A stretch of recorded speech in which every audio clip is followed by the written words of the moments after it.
Alexis Ashford had mastered the art of disappearing in plain sight. At 17, she moved through the crowded hallways of Jefferson High School like smoke through fingers. Present but intangible, seen but never truly noticed. In a school of 3,000 students, she had perfected a kind of urban camouflage that required no special equipment, just the deliberate smallness of someone who had learned that invisibility was safer than attention. Her long auburn hair fell in a curtain around her face, and she wore oversized sweaters that seemed designed to swallow her slight frame whole.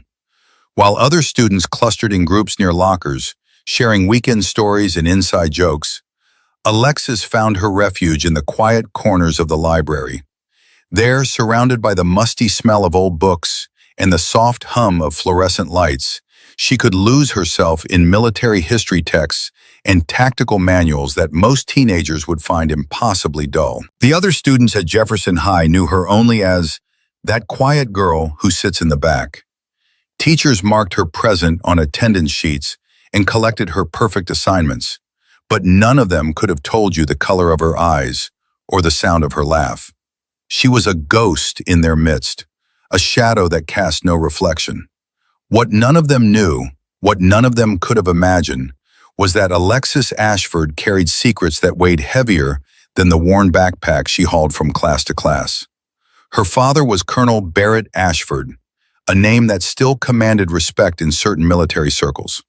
Before the roadside bomb in Afghanistan had changed everything, Barrett Ashford had been one of the Army's most decorated snipers. His service record read like something from a thriller novel. 2 tours in Desert Storm, 3 in Afghanistan, 47 confirmed kills at distances that defied belief.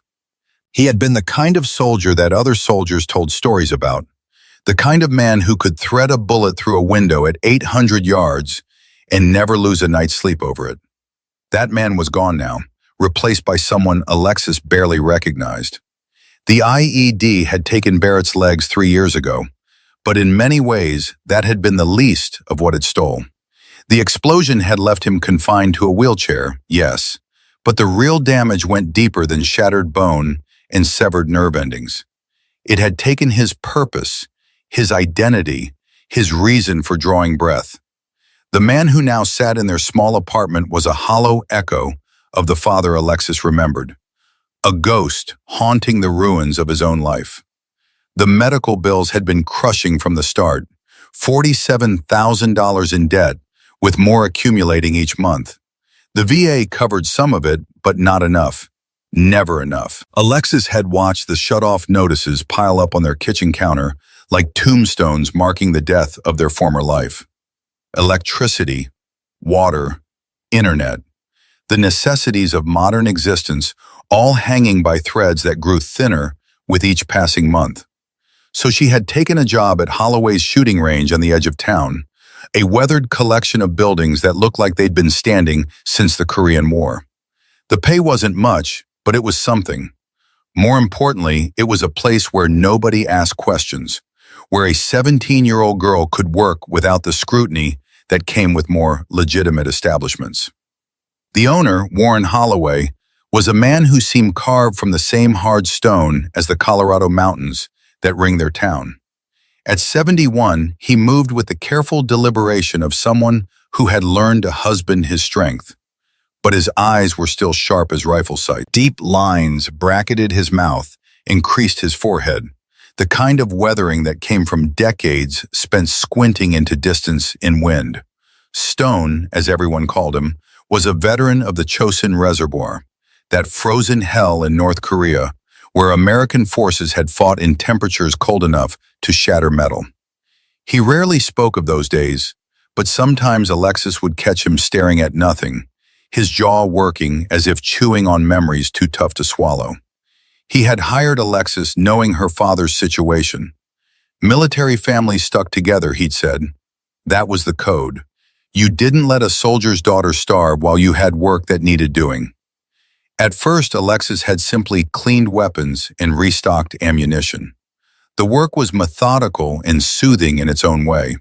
There was something meditative about the careful disassembly of firearms, the precise application of cleaning solvent, the satisfaction of seeing metal restored to its proper gleam. She handled each weapon with a reverence that surprised Stone, treating even the battered rental rifles with the kind of respect most people reserved for religious artifacts. One evening, as autumn lights slanted through the range's dusty windows, Stone had found her in the workshop. She was cleaning her father's service rifle, an M24 sniper weapon system that Barrett had been allowed to purchase after his retirement. The weapon was a relic from Desert Storm, upgraded and modified over the years, and it represented everything her father had been before the roadside bomb rewrote his story. Alexis held the rifle like it was made of glass and memory in equal measure. "Your old man teach you that?" Stone asked from the doorway, his voice like gravel shifting. Alexis nodded without looking up, running the cleaning rod through the barrel with practiced precision. Her movements were smooth, confident, the kind that came from repetition and careful instruction. "Before he deployed the last time," she said quietly, "he said I needed to understand these things. Respect the weapon," he always said. "It's not a toy, it's a tool that demands responsibility." Stone moved closer, watching the way her hands moved over the rifle's mechanisms. There was something in her touch that went beyond mere familiarity. It was the kind of handling that spoke to deeper training, to lessons learned and internalized until they became instinct. "You ever fire it?" he asked. Alexis's hands stilled for just a moment. "Once," she admitted. "Before he left, he took me out to the desert, set up targets at 100 yards, said every person should know how to shoot, but that most people should never have to." Stone nodded slowly, reading between the lines of what she wasn't saying. He'd seen that same careful dance before. Families trying to maintain normalcy in the shadow of deployment. Fathers passing on skills while pretending it wasn't a kind of inheritance against disaster. Over the following weeks, Stone began to notice other things. The way Alexis's eyes tracked movement across the range with uncanny precision. How she could estimate distances at a glance, calling out yardages that proved accurate when measured. The steadiness of her hands, even after hours of work. The controlled rhythm of her breathing, even under stress. One Saturday afternoon, when the range was quiet and empty, Stone made a decision that would change both their lives. "You know how to shoot," he said. It wasn't a question. "But I'm betting you don't know how to shoot well." "Not really." Alexis looked up from the ammunition inventory she'd been counting. "My father taught me the basics." "Basics are fine for plinking at tin cans," Stone said, "but your daddy was a sniper. One of the best I ever heard of, even if we never served together. And I'm betting he taught you more than basics before his world went sideways." He walked to the gun safe and removed a rifle, a Remington 700 in .308 caliber, a civilian cousin to military sniper rifles. He handed it to Alexis with the solemnity of a man passing on a sacred trust. "Let's see what you got, kid." What Stone discovered over the next hour shook him more than he cared to admit. Alexis Ashford wasn't just competent, she was extraordinary. Her breathing control was textbook perfect. Her trigger squeeze was smooth as silk. And her natural ability to read wind and compensate for environmental factors was the kind of thing that couldn't really be taught. You either had it or you didn't. At 300 yards, she put 5 rounds into a grouping that could be covered by a quarter. Stone stood behind the spotting scope, watching the target through magnified optics, and felt something cold walk down his spine. He trained soldiers in Korea, watched them develop over months of brutal practice. What he was seeing in this 17-year-old girl was the kind of natural talent that appeared once in a generation. When Alexis set down the rifle, her hands were steady and her breathing calm. She looked at Stone with those quiet eyes and waited for his assessment. "Your daddy know you can shoot like that?" Stone asked. Alexis shook her head. "He hasn't been aware of much these past few years. I didn't want to burden him with it." Stone was quiet for a long moment, processing what that meant. A father too lost in his own darkness to see what his daughter had become. A girl carrying skills that most soldiers would spend careers trying to develop and hiding them like a shameful secret. I was a sniper in Korea, Stone said finally. Chosin Reservoir, winter of 1950. Coldest hell you can imagine. Rifles froze, men froze, but the shooting had to get done anyway, because the other side wasn't going to wait for the weather to improve. He paused, his gaze distant with memory. Your daddy fought in the desert. I fought in ice that could crack metal. But we both learned the same lesson. One shot changes everything. One shot saves a platoon or loses a battle. The weight of that never leaves you. Alexis listened, understanding that Stone was offering her something more than just war stories. I can teach you, Stone continued, really teach you, not just marksmanship, but the whole craft. Wind reading, range estimation, target tracking, breath control, mental discipline. Everything I learned the hard way so you don't have to. Why? Alexis asked. Why would you do that? Stone's weathered face creased in something that might have been a smile. Because you've got a gift, kid. And gifts like that don't come along often. Would be a crime to waste it. What he didn't say, what he kept locked behind the walls of his own experience, was that he recognized something in Alexis Ashford that reminded him of himself at a different age. The quiet ones, he'd learned, were often the most dangerous, not because they wanted to be, but because they'd learned to carry weight that would break louder people. Thus began 3 years of clandestine training that would transform Alexis from a competent shooter into something approaching an artist of precision fire. They worked weekends and evenings, whenever the range was empty and prying eyes were absent. Stone taught her to read mirage through a rifle scope, that shimmering dance of heat that revealed wind direction and speed. He taught her about minute of angle calculations and how to compensate for altitude and air pressure. He taught her cold bore shot procedures, that critical first shot from an unfired barrel that behaves differently than subsequent rounds. But more than the technical skills, Stone taught her the mental discipline that separated amateurs from professionals. He taught her to control her heartbeat, to time her shots between pulses so the rifle wouldn't move.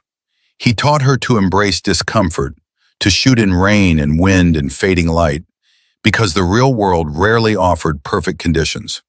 Most importantly, he taught her patience, the sniper's greatest virtue. Rushing gets people killed, he would say.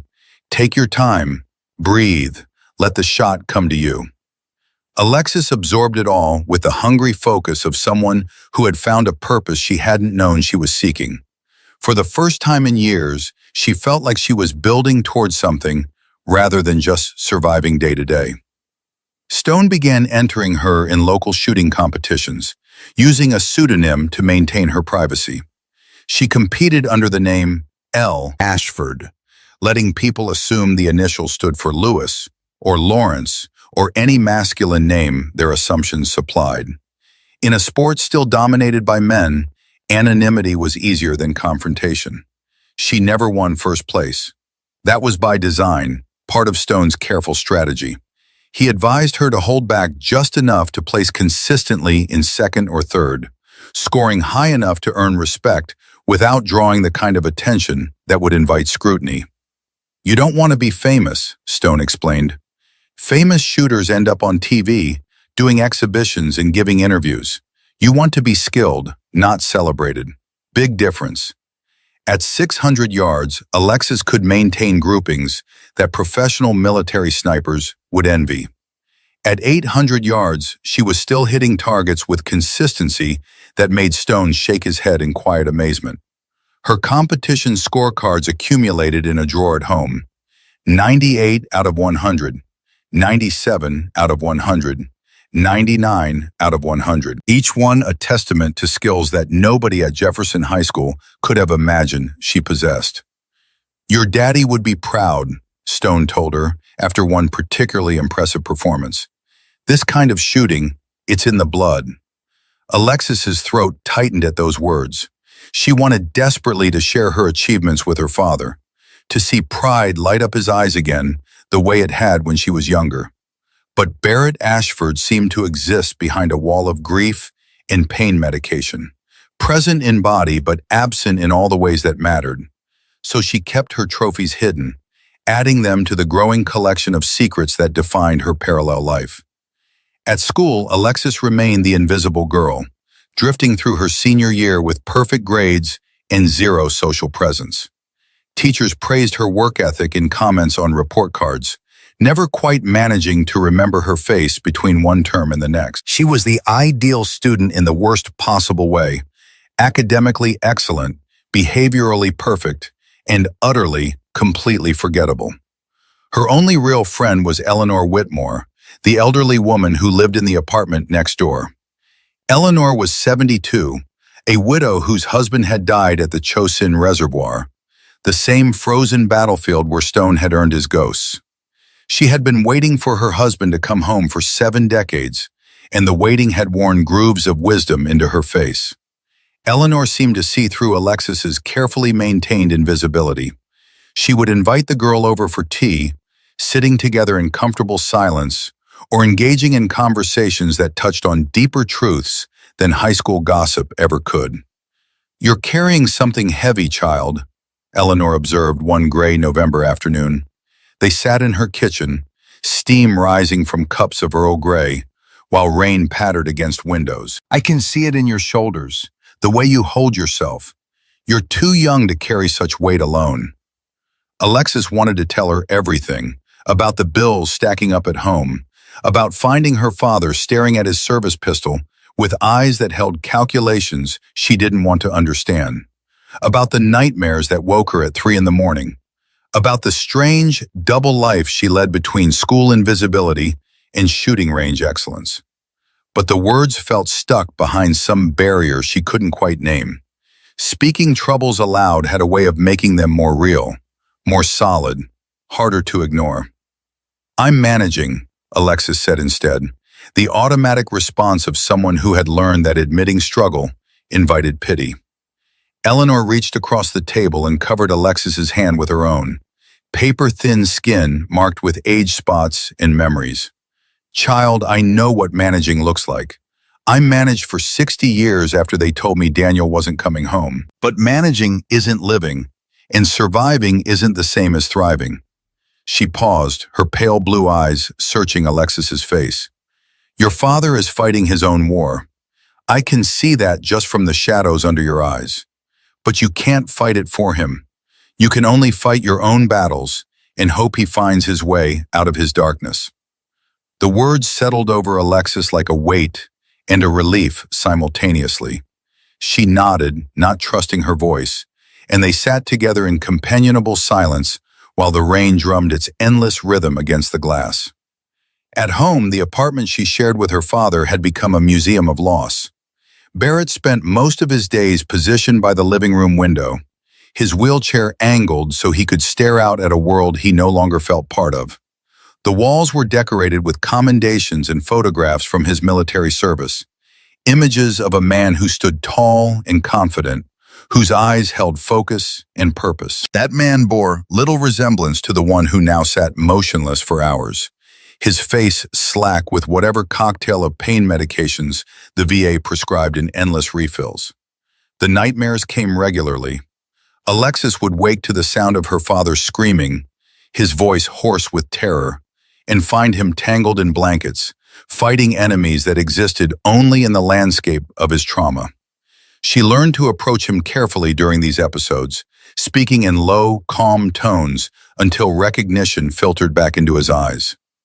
"I'm sorry," he would say afterward, every time, as if apologizing could erase the reality of his condition. "I'm so sorry, Lexi." She never knew if he was apologizing for the nightmares or for something larger, for being broken, for being a burden, for not being the father she deserved. The financial situation grew more desperate with each passing month.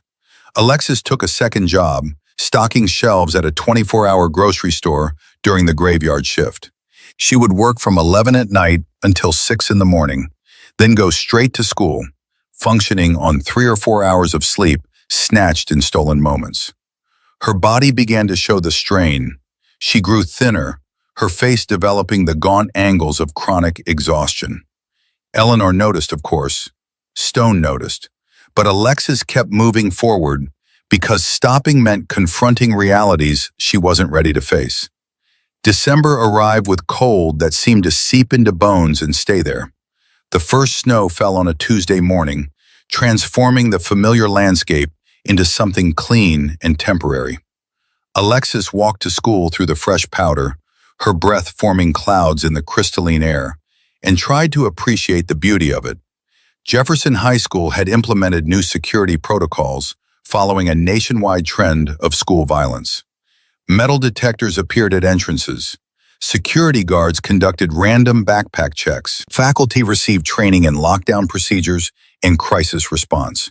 The measures were meant to be reassuring, but they created an atmosphere of tension that permeated the hallways like a low-grade fever. On December 1st, that tension crystallized into something real. Alexis was in the library during the early morning study period, reviewing calculus problems in preparation for an afternoon test. The library was her sanctuary, a place where silence was expected rather than strange. She sat at her usual corner table, surrounded by the familiar smell of old books and floor wax, when the PA system crackled to life. Attention students and faculty, we are implementing a code yellow lockdown as a precautionary measure. Please remain in your current locations and await further instructions. The announcement came in Principal Douglas Hartwell's voice, professionally calm, but carrying an undertone of tension that made Alexis's pulse quicken. Around her, the dozen or so students who had arrived early for library study looked up from their books, with expressions ranging from confusion to concern. Mrs. Henderson, the librarian, moved quickly to secure the main entrance, her face pale beneath her carefully applied makeup. "Everyone, move away from the windows and gather near the back wall," Mrs. Henderson instructed, her voice admirably steady despite the tremor in her hands. "This is probably just a precaution, but we need to follow protocol." Code Yellow meant a potential threat in the vicinity of the school. Nothing confirmed, but something significant enough to warrant protective measures. Alexis had been through several drills since the new protocols were implemented, but something about Mrs. Henderson's barely concealed fear suggested this was not a practice run. Alexis gathered her belongings and moved to join the small cluster of students near the biography section. Her mind had already begun running calculations and assessments that would have surprised anyone who thought of her as just another student. The library had 3 exits, the main entrance now locked, a fire exit that led to the exterior courtyard, and a small service door that connected to the administrative offices. The windows were large but high off the ground, designed more for light than ventilation or escape. If someone needed to exit quickly, the fire door would be the logical choice, but that would mean exposure in the open courtyard. The biography shelves where they huddled offered concealment but no real cover. The wooden furniture might hide them from view, but it wouldn't stop bullets. Not that she expected bullets, Alexis reminded herself. This was probably nothing. A suspicious person spotted near campus, a misunderstanding that would be resolved in minutes. But her father's training whispered in the back of her mind. In any crisis, the most important thing is to stay calm and assess the situation.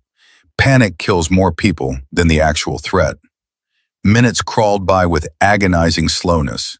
The code yellow escalated to code red, indicating an active threat on or near campus. Through the library windows, Alexis could see police cars arriving in the parking lot, their lights flashing silently in the weak winter sun. 1 patrol car, then 2, then half a dozen, followed by vehicles she recognized as SWAT response units. This was not nothing. "Mrs. Henderson," whispered Jake Morrison, a sophomore Alexis vaguely recognized from the hallways. His face had gone gray with fear, and his breathing came in short, panicked gasps. "What's happening? Are we going to be okay?" The librarian did her best to project calm authority, but Alexis could see the uncertainty in her eyes. "We're following all the proper procedures. The police are here, and they're going to handle whatever the situation is. The most important thing is that we stay calm and stay put. Jake's breathing grew more rapid, his chest heaving as panic began to take hold. Alexis recognized the signs of a full-blown anxiety attack forming. Without really thinking about it, she moved closer to him and spoke in a low, steady voice. "Jake, look at me. Focus on my voice." His wild eyes found hers. "We're going to breathe together, okay? In through your nose for 4 counts, hold for 4, out through your mouth for 4. Can you do that with me?" She demonstrated, making her breathing deliberately visible and controlled. After a moment, Jake began to mirror her rhythm. His gasping slowed. Color returned to his face. "That's good," Alexis said quietly. "Just keep breathing. We're in a secure location. We have a locked door between us and any threat. The police are already here. We're going to be okay." Mrs. Henderson stared at Alexis with something approaching wonder. "How did you know to do that?" Alexis shrugged, uncomfortable with the attention. "My father taught me. Stay calm, breathe, assess. Panic is the enemy." "Your father is military," Alexis said simply, offering no further explanation. The landline phone in the library rang, startling everyone. Mrs. Henderson answered with trembling hands, speaking in hushed tones before hanging up and addressing the group. "That was the main office. They're asking us to move to the interior storage room. It has no windows and can be locked from the inside. They want us out of sight." The group of 13 people, 12 students and 1 librarian, crowded into the cramped storage room among boxes of old textbooks and outdated encyclopedias. The space smelled of dust and disuse. Mrs. Henderson locked the door from the inside and turned off the lights, plunging them into complete darkness. In that absolute black, Alexis's other senses sharpened. She could hear the rapid breathing of her classmates, the muffled sounds of activity outside, the distant wail of more sirens arriving. She counted patrol units by sound, at least 8, maybe 10. The heavy rumble of larger vehicles suggested SWAT deployment. This was serious. This was real. Time became elastic in the darkness. Seconds stretched into minutes, minutes into what felt like hours. Alexis kept track as best she could, using her pulse as a rough timer. 47 minutes passed before they heard footsteps in the library outside their hiding place. Everyone held their breath as someone tried the storage room door handle. "Police!" came a voice from outside. "Is anyone in there?" Mrs. Henderson let out a shaky breath of relief. "Yes, we're here. 13 people total. We're going to need you to stay put for a little while longer. We're still securing the building. You're doing great." The footsteps moved away, and they were left alone in the dark again. Alexis's mind worked through tactical scenarios, trying to piece together what might be happening based on the police response time and deployment pattern. Heavy presence, prolonged search, building by building clearance, these suggested either a credible threat that had been contained or an active situation that was ongoing. Another hour passed before they received word that it was safe to leave the storage room. As they emerged, blinking in the fluorescent light, Alexis could see through the windows that the parking lot was now filled with emergency vehicles. Police cars, ambulances, and what appeared to be a bomb disposal unit were positioned around the school grounds. Mrs. Henderson's phone rang again. After a brief conversation, she turned to address the group. "We're being evacuated to the gymnasium. The police want to account for everyone and provide an update on the situation." As they made their way through the hallways toward the gym, Alexis observed the controlled chaos of a law enforcement operation in progress. Officers in tactical gear moved with purpose through the corridors, some escorting groups of students and faculty, others conducting what appeared to be systematic searches of classrooms and offices. The school had been transformed from a place of learning into something that more closely resembled a military operation zone.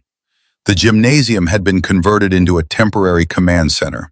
Students sat in groups on the bleachers, some crying, some silent with shock, all looking lost and frightened. Police officers and school administrators moved between them, taking attendance and offering what reassurance they could.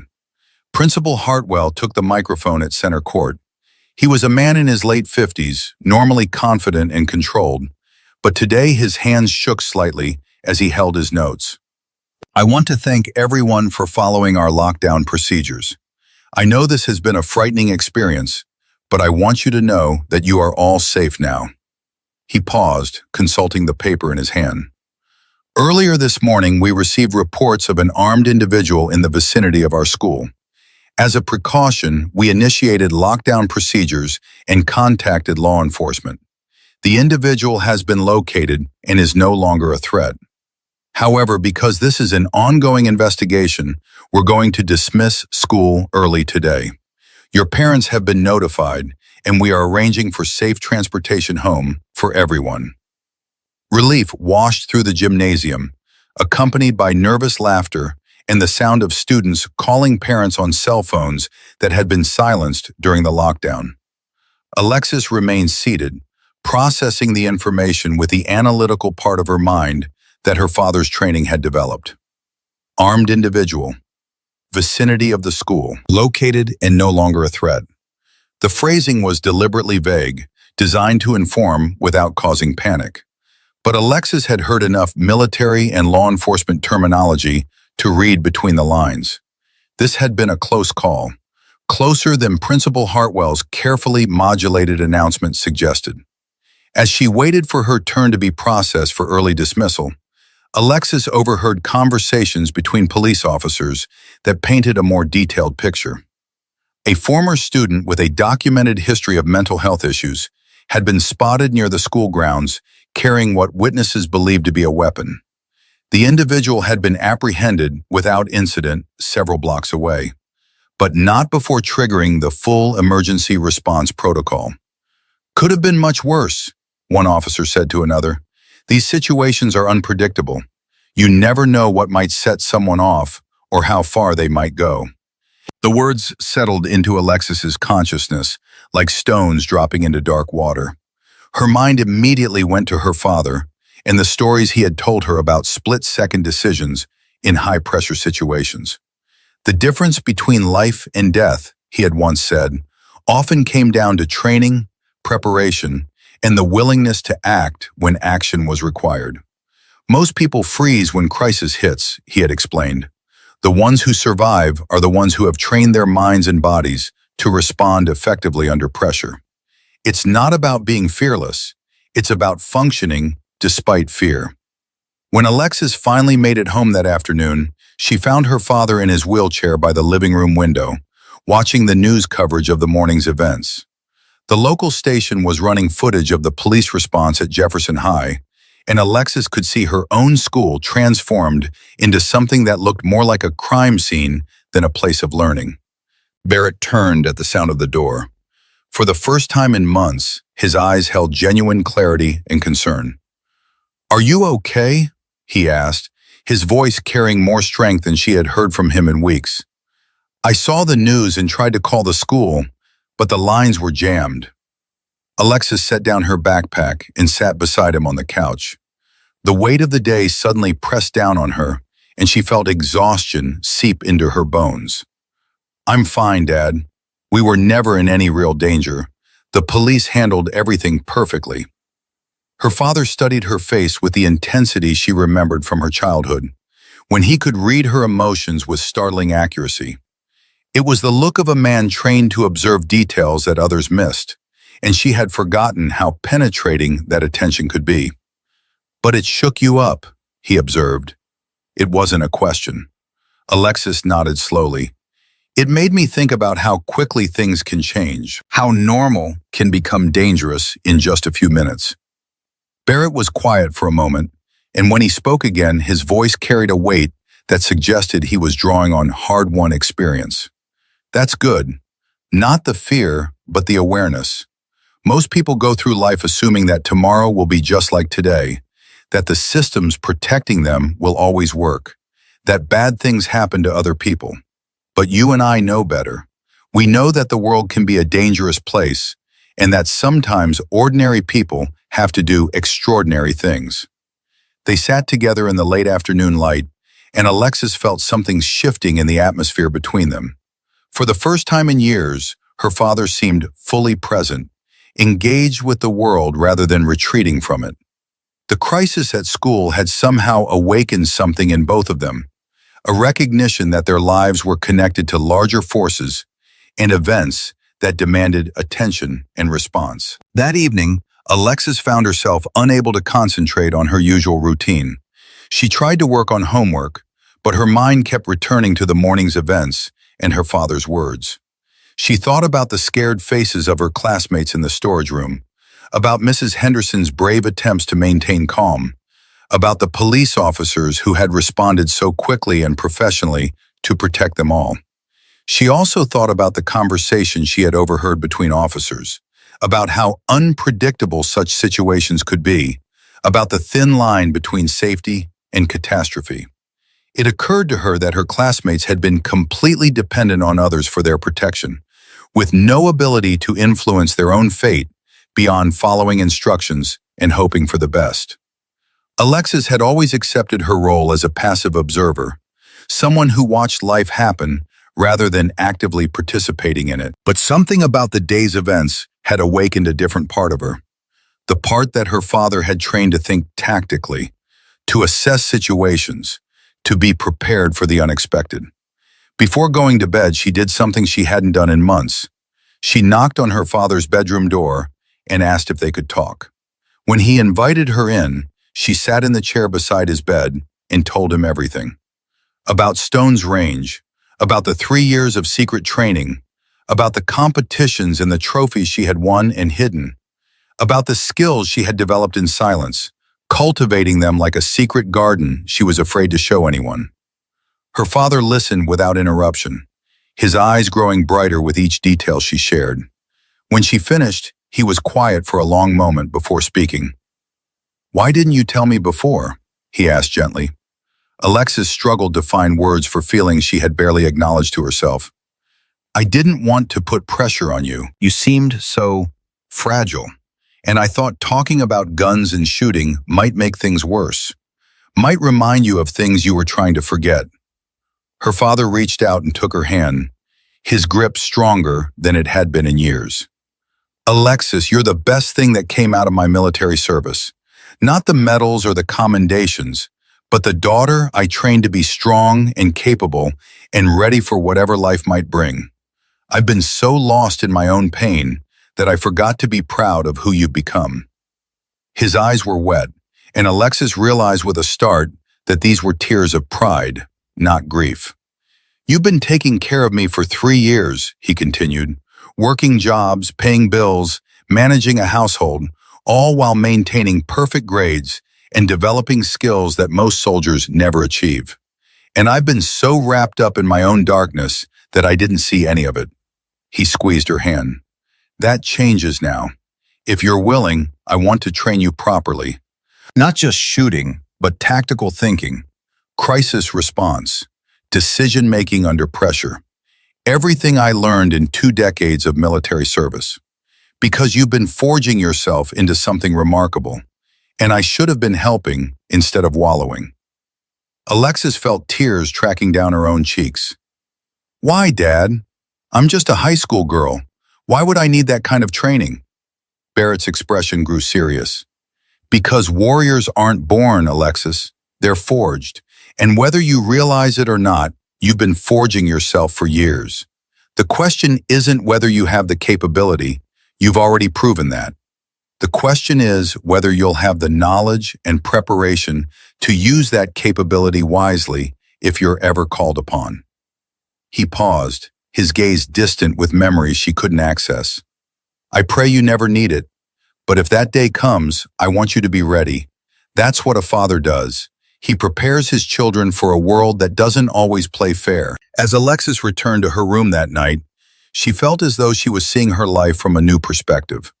The quiet, invisible girl who had spent years hiding her abilities was beginning to understand that those abilities might serve a purpose beyond personal satisfaction.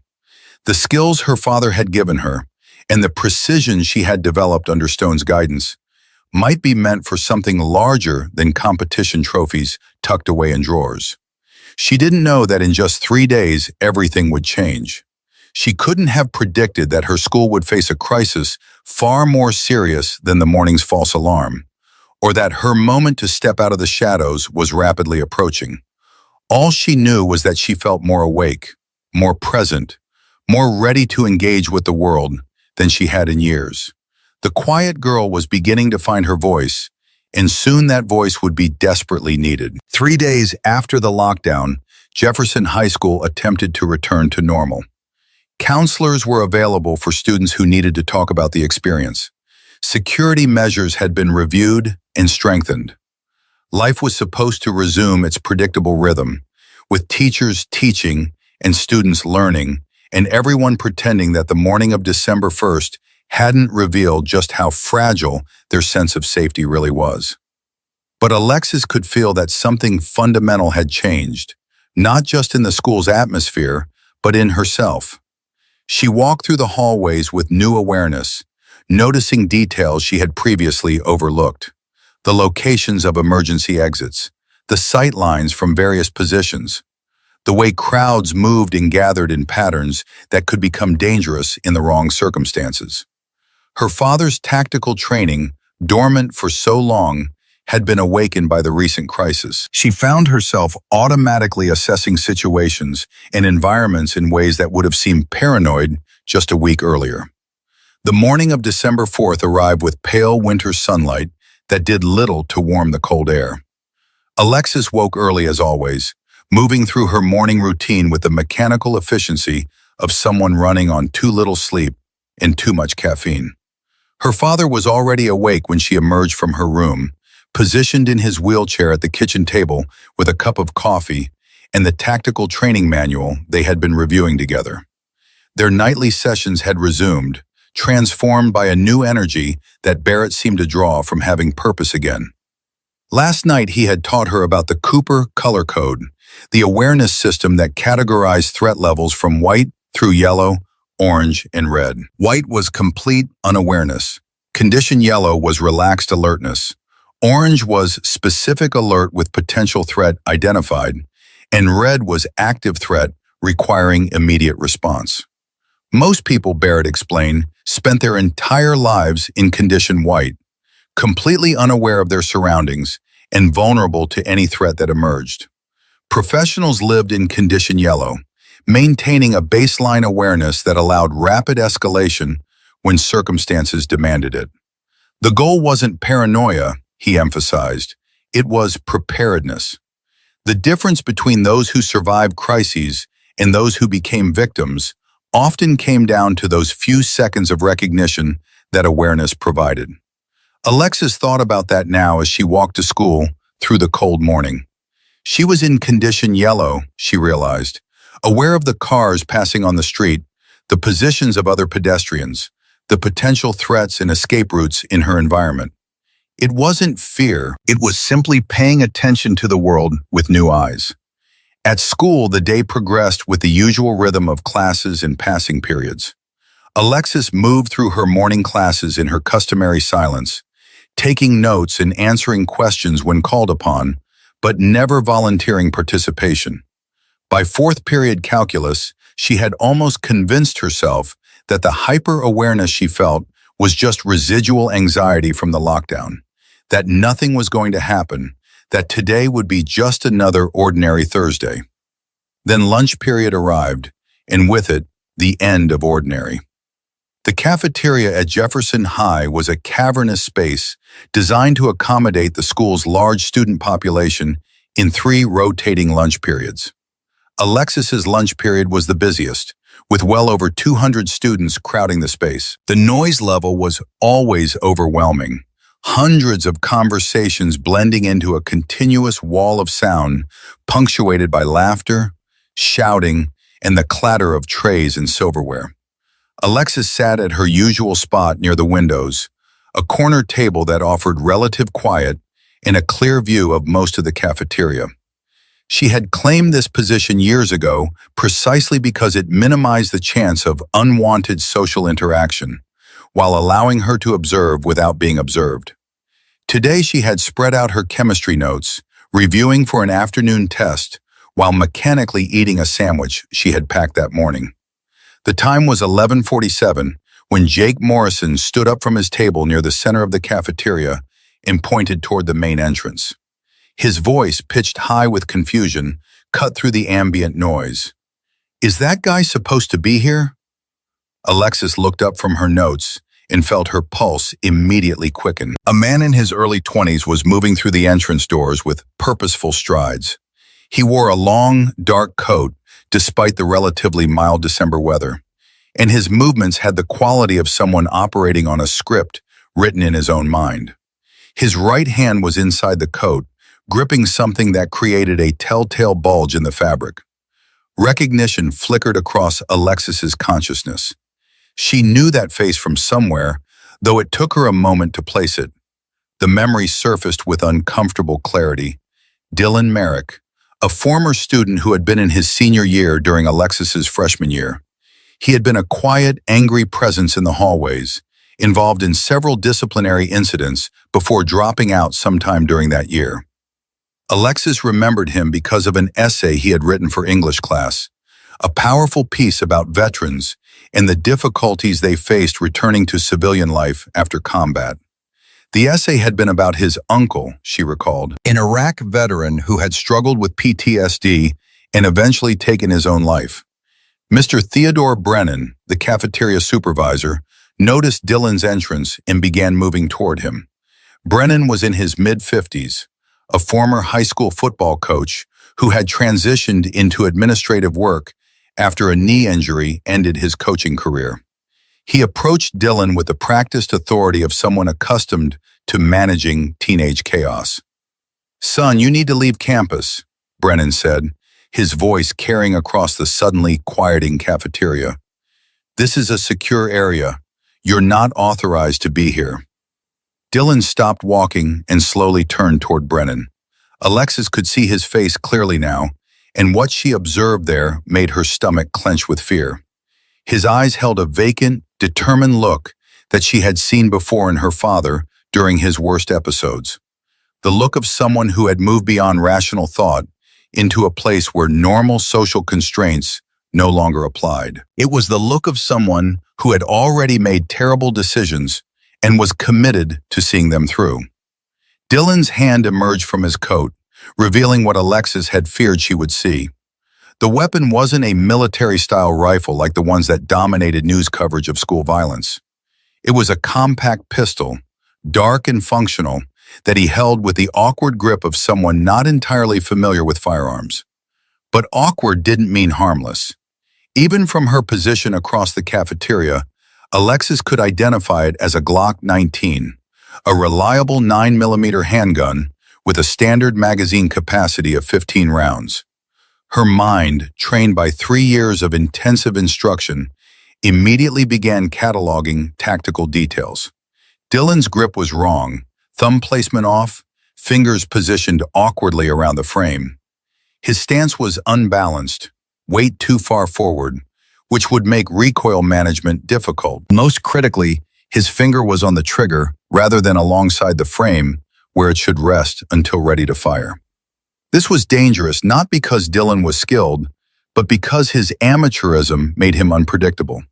He could fire accidentally or lose control of the weapon, or make any number of mistakes that could turn this situation catastrophic. The cafeteria erupted in screams and chaos as students recognized the threat. Chairs scraped against the floor as people dove for cover. Tables were overturned in panic.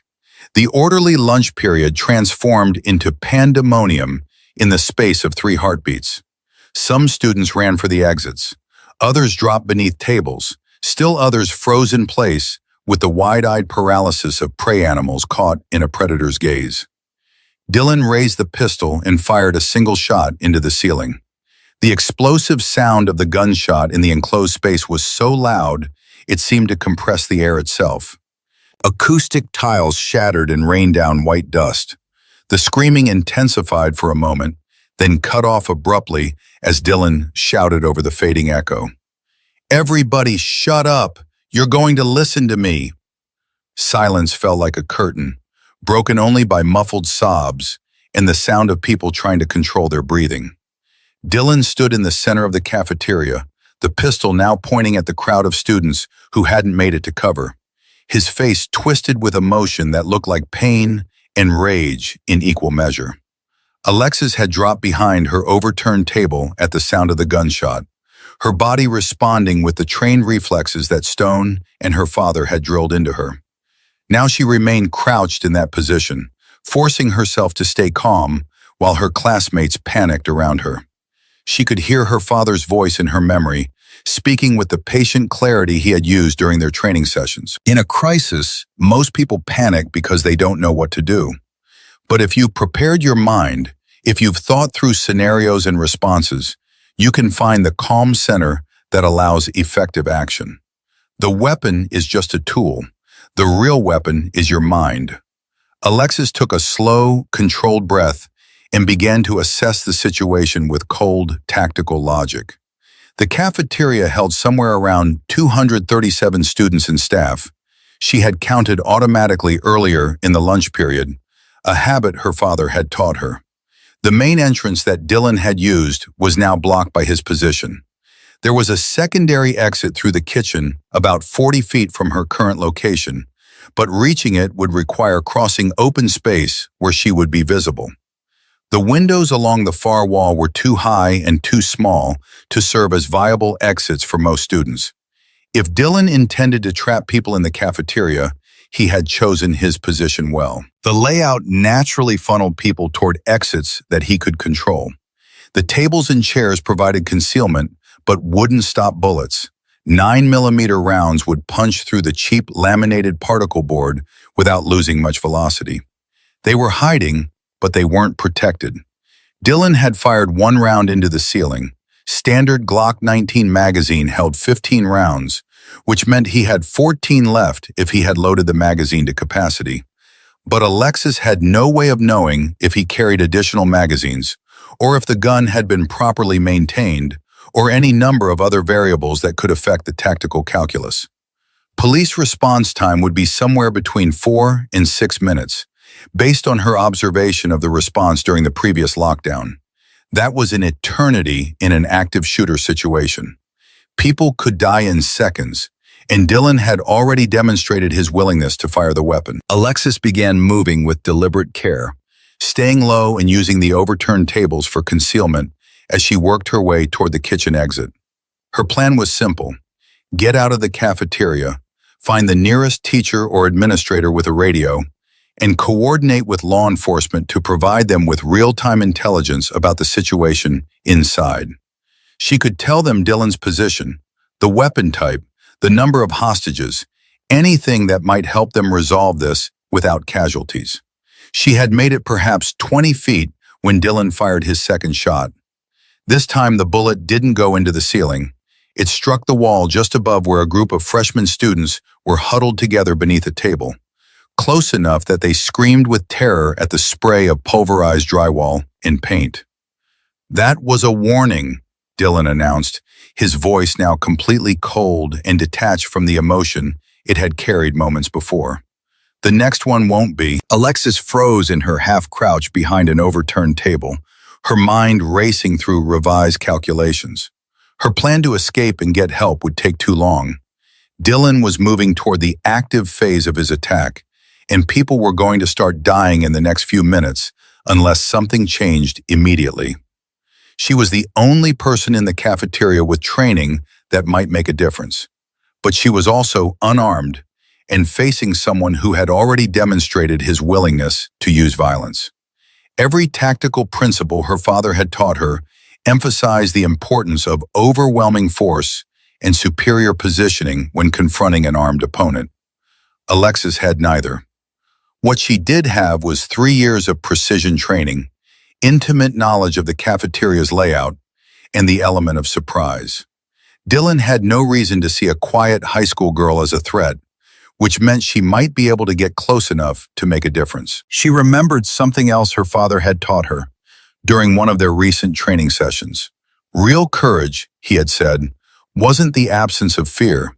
It was the willingness to act in spite of fear when action was necessary. Most people froze when confronted with violence because they had never considered the possibility that they might need to respond. But if you had prepared yourself mentally, if you had rehearsed scenarios and committed to action before the crisis arrived, you could override the freezing instinct and function when it mattered most. Alexis made her decision. She couldn't run for help. She couldn't wait for the police. She couldn't let Dylan continue toward whatever terrible conclusion he had planned.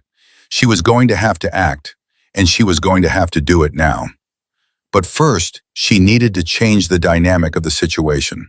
She needed to draw Dylan's attention away from the other students and onto herself. She needed to establish some kind of connection or communication that might buy time for others to escape or for help to arrive.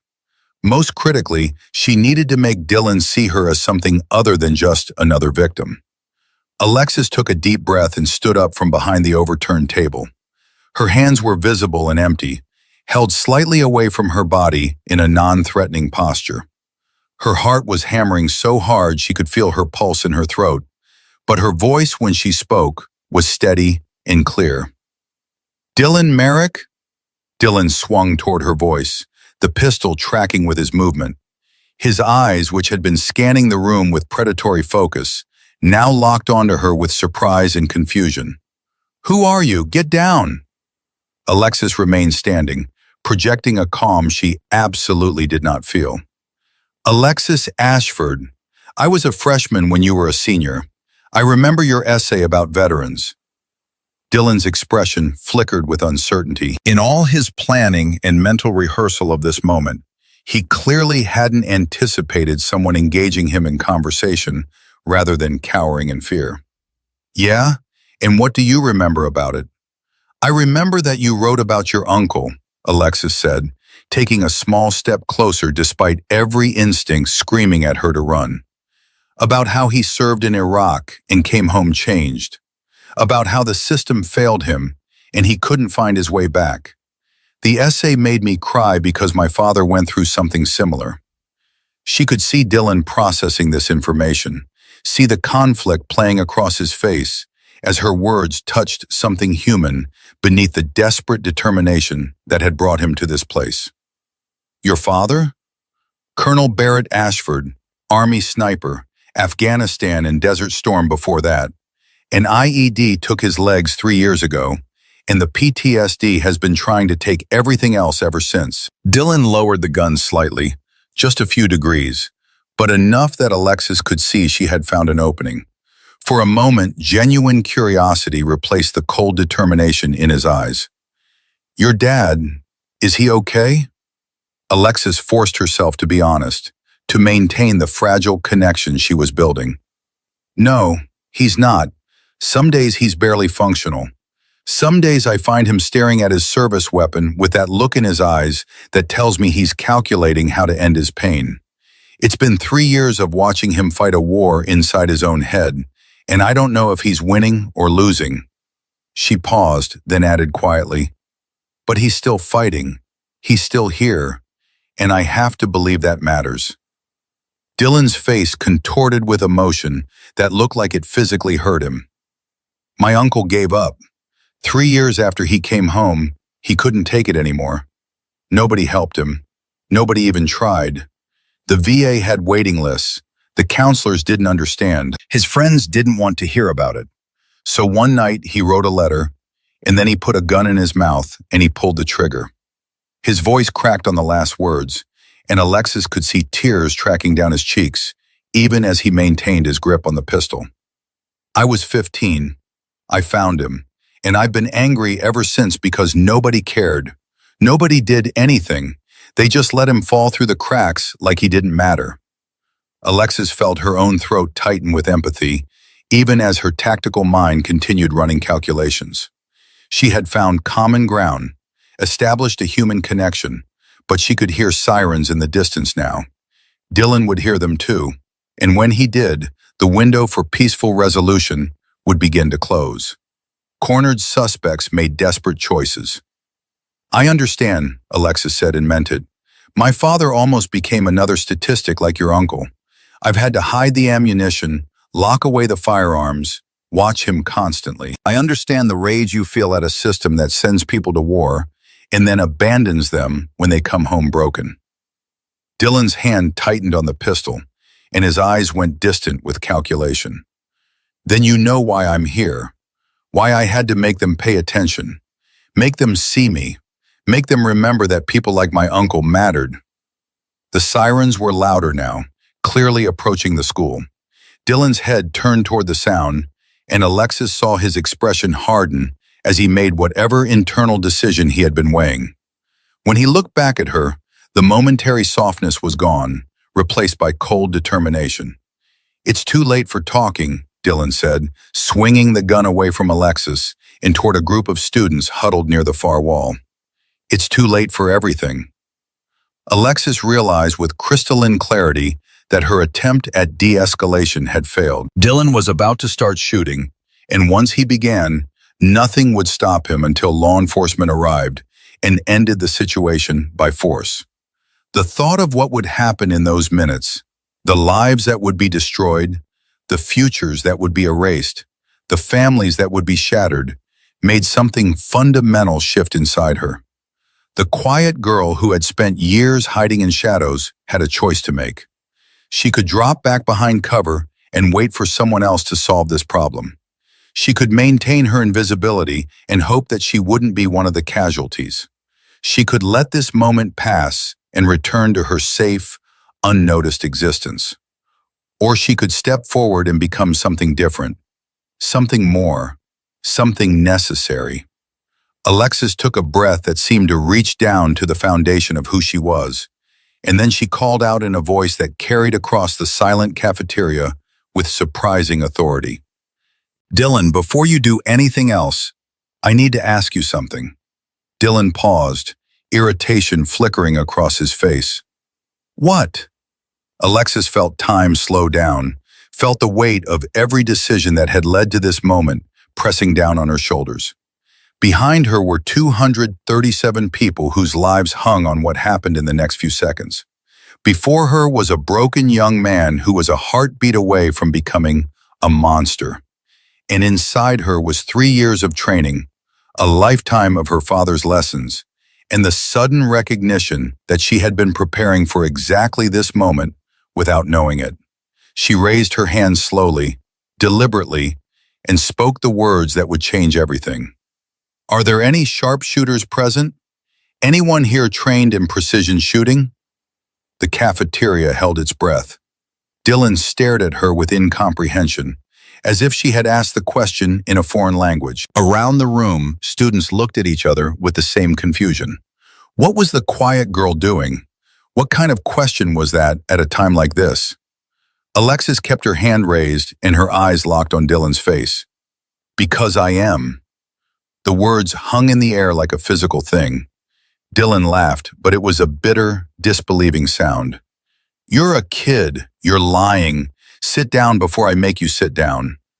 But Alexis remained standing, and when she spoke again, her voice carried the kind of confidence that could only come from absolute certainty. "Colonel Barrett Ashford trained me since I was 12 years old. 3 years of competitive shooting under Warren Holloway, Korean War sniper veteran.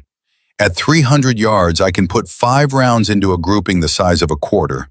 That's better than most active-duty military snipers." She took a step forward, drawing Dylan's complete attention. "And I can tell you right now that you're holding that Glock wrong. Your thumb placement is off by about half an inch. Your finger is on the trigger instead of alongside the frame where it should be until you're ready to fire. Your stance is unbalanced. Weight too far forward, which means the recoil is going to pull your aim high and to the right on every shot." Dylan's expression shifted from disbelief to uncertainty. She was describing things that he couldn't fake, demonstrating knowledge that shouldn't exist in a 17-year-old high school girl. "How do you—" "Standard Glock 19, 9mm, 15-round magazine," Alexis continued, still moving slowly forward. "You fired 3 rounds. That leaves 12 if you loaded to full capacity. Your breathing is irregular, respiratory rate elevated, probably around 22 breaths per minute. That's panic breathing. In about 90 seconds, your adrenaline is going to crash, and you're going to experience tunnel vision, auditory exclusion, and fine motor control degradation. She was close enough now to see the sweat beading on Dylan's forehead, to see the tremor in his hands that betrayed his deteriorating physical state. Everything I'm telling you is true because I've been trained to observe these things, to assess threats, to understand the physiology of crisis situations.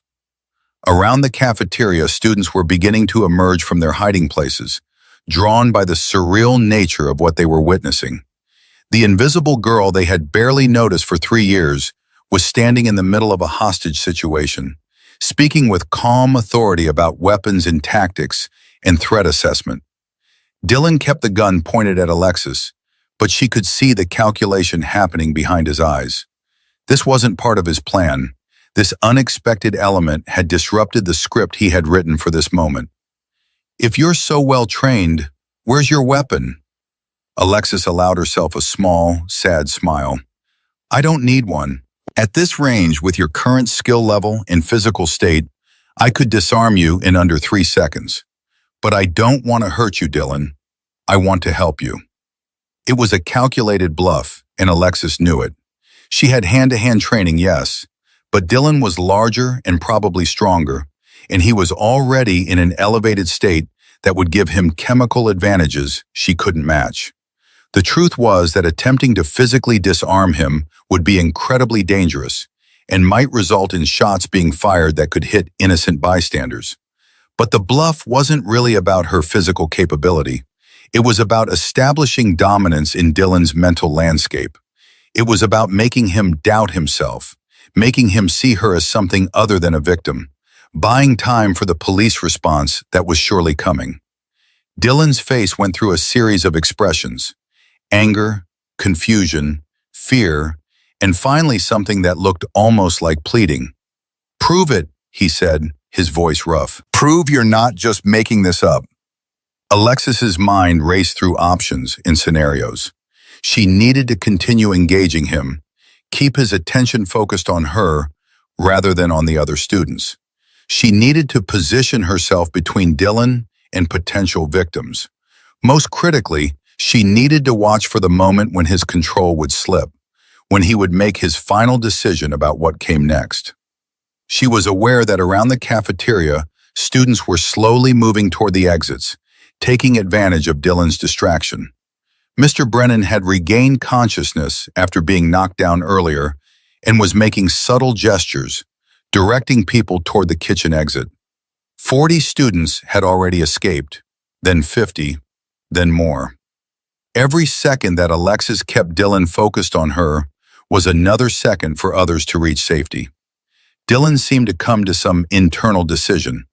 He released his white-knuckled grip slightly and took a breath that sounded like it hurt. "I just wanted them to see me," he said, his voice breaking. "To acknowledge that I exist, that my uncle existed, that we matter." "I see you, Dylan," Alexis said with complete honesty. "I see someone in pain who deserves help, not judgment. Someone who lost a person he loved and never got to say goodbye. Someone the system failed." For a moment, one crystalline, fragile moment, Alexis thought she had reached him. She thought the human connection they had built might be strong enough to end this without further violence. She could see Dylan's shoulders slumping, the fight going out of him, the terrible weight of what he had done beginning to settle on him. Then the cafeteria doors burst open and SWAT officers flooded in, their entry explosive and overwhelming. They had been stacking outside, waiting for their moment, and someone had made the decision to breach rather than continue negotiating. Dylan's head snapped toward the sound, his body reacting before his mind could catch up. The gun came up toward the SWAT position, where students were still clustered near the exit. Time seemed to stretch and compress simultaneously. Alexis could see Dylan's finger tightening on the trigger. She could see the trajectory of where the gun was pointing. She could see the disaster about to unfold. She had perhaps 1.2 seconds to act before Dylan fired and SWAT returned fire and the cafeteria became a killing ground. Alexis's eyes locked onto a heavy metal cafeteria tray on a nearby table. Her hand moved before conscious thought could interfere, muscle memory and 3 years of precision training taking over. She grabbed the tray and threw it with every ounce of strength and accuracy she possessed, targeting not Dylan's center mass, but his gun hand specifically. The tray struck Dylan's wrist with a solid thunk that Alexis heard even over the shouting. His shot went wild, the bullet punching into the ceiling tiles. The Glock flew from his grip and skittered across the smooth cafeteria floor. Alexis was already moving, closing the 15 feet between them in 2.1 seconds. Dylan was turning toward her, surprised and off balance, when she reached him. Her father's training took over, wrist lock, arm deflection, used the attacker's momentum against them. Dylan was larger and stronger, but he was also surprised and operating on instinct rather than training. They struggled for a moment that felt like it lasted hours. Dylan got an elbow into Alexis's face, and she felt her nose break with a crunch that sent bright pain exploding across her vision. Blood poured down her face, hot and copper-tasting. But she maintained her grip, applied the techniques she had practiced until they were instinct, and drove her heel into Dylan's knee. He went down, and she went down with him, both of them hitting the floor hard. The Glock was 10 feet away. Mr. Brennan, moving faster than a man his age should have been able to, kicked the weapon across the cafeteria and away from them both. SWAT officers swarmed over Dylan, pulling him away from Alexis and securing him with practiced efficiency. It was over in 3 seconds. The entire confrontation, from Dylan's entrance to his restraint, had lasted less than 12 minutes. Alexis lay on the cold cafeteria floor, blood from her broken nose pooling beneath her face, her hands shaking with the adrenaline dump that always followed intense physical confrontation. Around her, she could hear crying, shouting, the organized chaos of law enforcement securing the scene. Her vision was starting to blur at the edges, shock beginning to set in. She had done it. Somehow, impossibly, she had done it. 237 people had been in this cafeteria when Dylan walked in. All 237 were alive. Hands helped her sit up. A paramedic appeared with gauze for her nose. Students surrounded her, their faces showing emotions she couldn't quite process. Awe, gratitude, disbelief. Someone was saying her name over and over. Sarah Kim, a senior she vaguely recognized, was holding her hand and crying. Jake Morrison was staring at her like she had grown a second head. "How did you do that?" someone asked. "How did you know what to do?" But Alexis couldn't answer. Her throat was too tight, her mind too full of images she knew would never leave her. Dylan's desperate eyes, the gun pointing at innocent people, the split-second decision that could have gone so wrong in so many ways. She had stepped out of the shadows, and there was no going back. The invisible girl was gone forever, replaced by someone the entire school, the entire community, would never forget.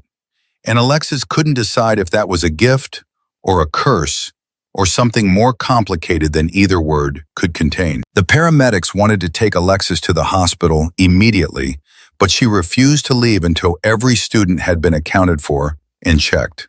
She sat in the school nurse's office with an ice pack pressed against her broken nose, watching through the window as parents arrived in waves of panic and relief to collect their children. Her face throbbed with each heartbeat, and dried blood had crusted on her upper lip and chin. But the physical pain was almost welcome. It gave her something concrete to focus on, besides the images replaying in her mind. Mr. Brennan had stayed with her, his own face pale with shock, but his presence steady and reassuring. He kept telling her she had saved lives, that she was a hero, that what she had done was remarkable. But the words felt like they were coming from very far away, filtered through layers of cotton and distance. Alexis couldn't quite connect them to herself, to the quiet girl who had spent 3 years being invisible. When the call finally came through that her father was outside, Alexis felt something break loose inside her chest. She stood too quickly and swayed, Mr. Brennan catching her elbow to steady her. Together they walked through hallways that had been transformed into a crime scene, yellow tape marking off sections, investigators photographing evidence, officers conducting interviews. Barrett Ashford sat in his wheelchair just outside the main entrance, and the expression on his face when he saw his daughter made Alexis's careful composure finally crumble. He had driven himself to the school despite not having legal clearance to operate a vehicle, despite the risk, despite everything, because his daughter had needed him and nothing else mattered. Alexis crossed the distance between them and collapsed into his arms, finally allowing herself to cry. Barrett held her with a strength that seemed impossible for someone in a wheelchair, one hand cradling the back of her head while the other gripped her shoulders. He said nothing, just held her while she shook with sobs that came from somewhere deep and raw. When the storm finally passed, Alexis pulled back and looked at her father through eyes swollen from crying and the impact to her nose. Barrett's face was wet with his own tears, and when he spoke, his voice was thick with emotion. "I'm so proud of you," he said, "and so terrified. What you did in there, what you risked. Lexi, you used everything I taught you. Everything. But you're 17 years old, and you just stopped an active shooter situation." Alexis nodded, unable to find words that felt adequate. Her father reached out and gently touched the bridge of her broken nose, his experienced eyes assessing the damage with the clinical precision of someone who had seen combat injuries before. "We need to get you to the hospital," he said. "That nose needs to be set properly, and you need to be evaluated for shock and trauma." The next several hours passed in a blur of emergency room procedures, X-rays, medical staff asking questions she answered automatically. The diagnosis was straightforward: broken nose, minor concussion from the impact, extensive bruising, and acute stress reaction. The doctor who treated her spoke with careful professionalism, but Alexis could see the questions in her eyes, the same questions that would follow her for months to come. How did a 17-year-old girl know how to do what you did? Where did you learn to fight like that? What made you think you could disarm an armed suspect when trained professionals wouldn't attempt it without backup? Barrett stayed with her through all of it, his wheelchair positioned beside her hospital bed, his hand holding hers. When they were finally alone, he spoke with a kind of gravity that told Alexis this conversation would matter. "What you did today changes everything," he said. "You understand that, right? You can't go back to being invisible. The media is going to find this story. Your classmates are going to treat you differently. People are going to have opinions about what you did and why you did it and whether you should have done it at all." Alexis stared at the ceiling tiles, processing his words. "I didn't think about any of that. I just saw Dylan about to shoot, and I knew I was the only one who might be able to stop him." "That's what warriors do," Barrett said quietly. "They act when others can't. But there's a cost to that, Lexi, a cost I know too well." That evening, after they returned home, Warren Holloway arrived at their apartment carrying a cardboard box that he set on the kitchen table with surprising gentleness. Inside were 14 shooting trophies, each one representing a competition where Alexis had placed second or third, deliberately holding back to avoid attention. "No more hiding," Stone said, his weathered face serious. "The world knows what you can do now, kid. Might as well own it." Alexis looked at the trophies, these physical representations of skills she had cultivated in secret, and felt the weight of exposure settling on her shoulders like a physical thing. Stone was right. There was no going back to invisibility. The question was, what came next? The following days passed in a strange, suspended reality. The school was closed for investigation and counseling. News vans camped outside their apartment building. Alexis's phone, which had barely ever rung before, was suddenly overwhelmed with calls and texts from classmates she barely knew, reporters requesting interviews, and organizations wanting to tell her story. She turned off the phone and tried to process what her life had become. The local news ran the story with headlines that made Alexis wince. Teen hero stops school shooter. Quick-thinking student saves lives. High school girl's remarkable courage. National media picked it up, and suddenly Alexis Ashford was a name being discussed on morning talk shows and evening news programs across the country. The narrative that emerged from these reports felt disconnected from reality. They painted her as a natural hero, someone whose instincts had guided her to do the right thing at the right time. But Alexis knew the truth was more complicated. She had been trained for years. She had cultivated skills specifically designed for crisis situations. Her response hadn't been instinct. It had been the result of calculated preparation, even if she hadn't known what she was preparing for. What troubled her most were the political arguments that formed around her story. Gun rights advocates claimed her as a symbol, arguing that armed citizens could stop violence. Gun control advocates pointed out that she hadn't used a firearm, that her tactical knowledge had been the deciding factor. Both sides seemed to miss the essential truth that Alexis had lived in fear that day, had broken her nose and possibly made things worse, had gotten incredibly lucky that her gambit had worked. She wasn't a symbol. She was a scared teenager who had done something dangerous because all the other options seemed worse. 5 days after the incident, a letter arrived at their apartment. It came in a plain envelope with a return address from the juvenile detention facility where Dylan Merrick was being held pending trial. Barrett brought it to Alexis with a question in his eyes, leaving the decision of whether to open it entirely to her.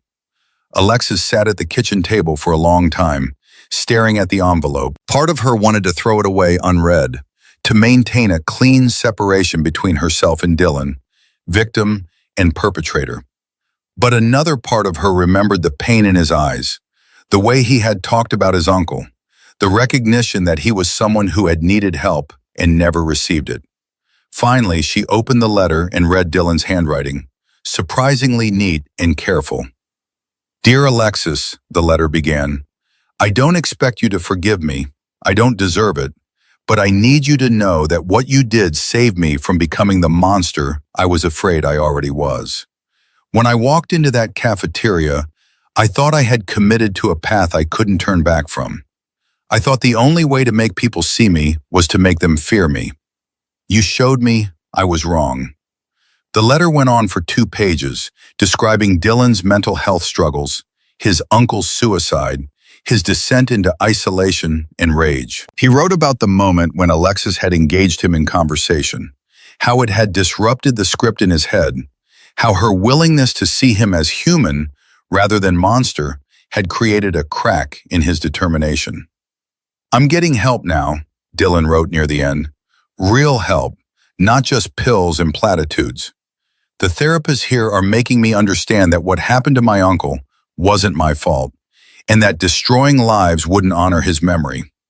I have a long road ahead, and I'll probably spend years in detention for what I did.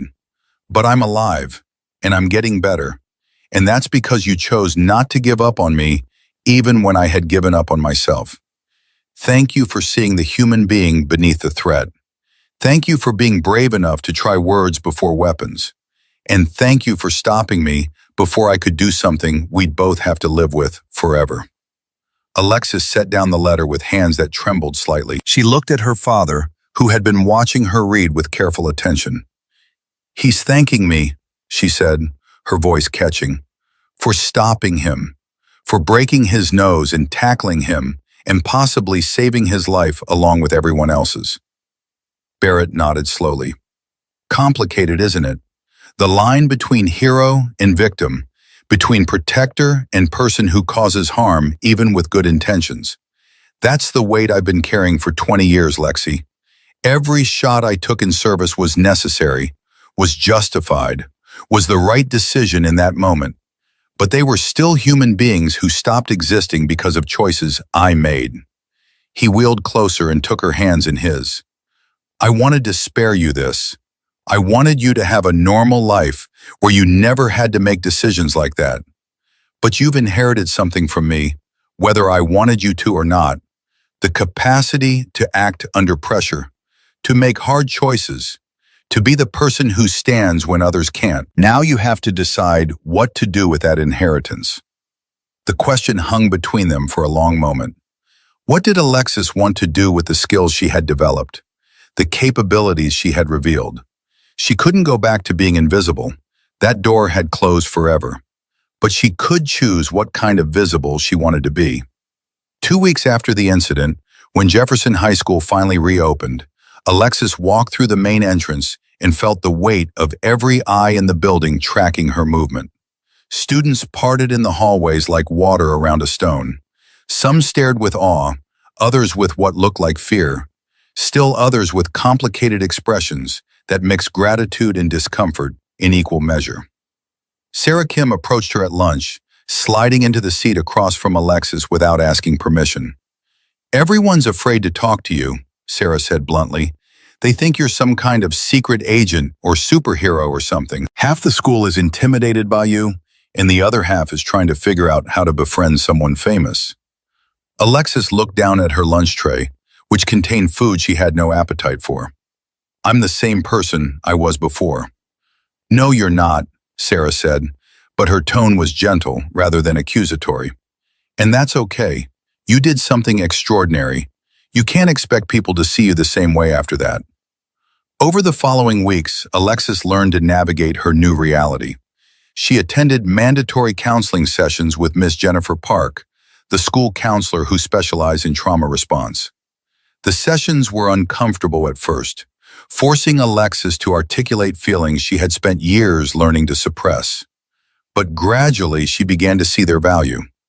Miss Park helped her understand that what she was experiencing was a form of acute stress reaction, a normal psychological response to abnormal circumstances. The hypervigilance that made Alexis assess every room for threats, the startle response that sent her diving for cover when books dropped in the library, the intrusive memories that replayed the cafeteria incident at random moments. All of these were expected outcomes of what she had experienced. "You're not broken," Miss Park said during one session.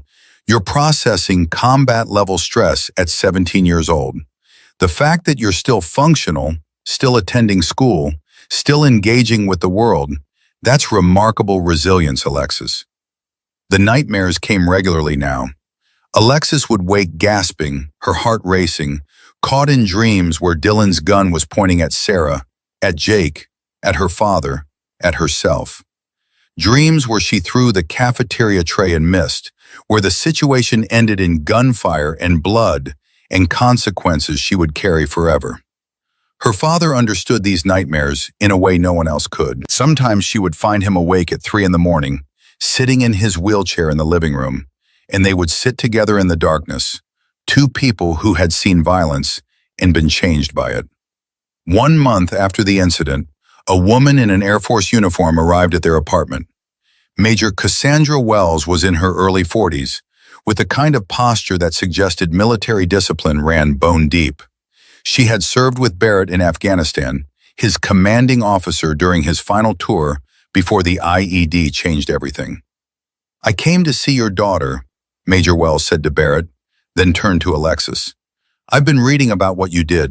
I wanted to meet the young woman who stopped a school shooting with tactical thinking and hand-to-hand combat." They sat in the living room, and Major Wells asked Alexis to walk her through the incident from a tactical perspective. Alexis did so, describing her observations, her calculations, her decision-making process. Major Wells listened with the focused attention of someone evaluating a mission debrief. When Alexis finished, Major Wells was quiet for a moment before speaking. "Your father was the best sniper I ever commanded. He could make shots that other operators wouldn't even attempt. But you did something in that cafeteria that I think is actually harder than what he did in the field." She leaned forward slightly.